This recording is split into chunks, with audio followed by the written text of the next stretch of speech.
Nous avons avec nous des gens passionnés par leur métier, mais qui n'ont pas eu la chance d'aller à l'école. L'appui technique est quelque chose de très important dans les valeurs portées du commerce équitable.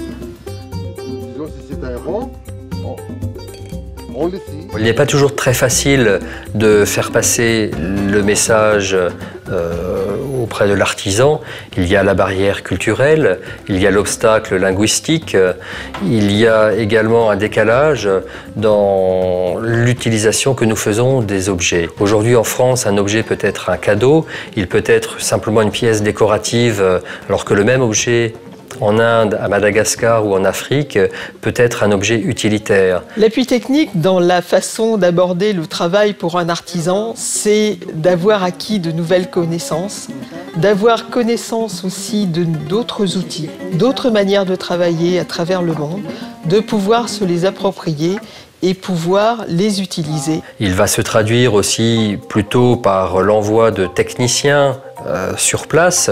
Nous avons plusieurs exemples. L'an dernier, par exemple, à Madagascar, nous avons envoyé un ébéniste pour faire de la formation auprès d'artisans qui travaillent le bois. Nous pouvons voir dans nos produits aujourd'hui qu'il y a effectivement des répercussions immédiates.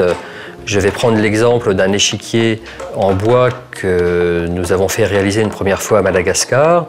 Il était très bien fini au départ.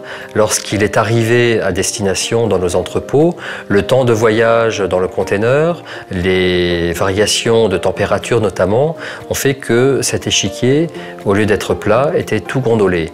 Parce que la technique d'assemblage du bois n'était pas la bonne.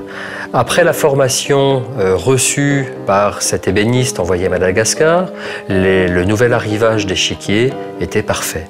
Il y a des effets positifs au niveau économique, c'est-à-dire que il y a une professionnalisation de l'activité par le biais de formation, par le biais aussi de microcrédits. Il y a à ce moment-là un gain en matière de productivité. Il ne s'agit pas d'augmenter les rendements, mais d'améliorer la qualité.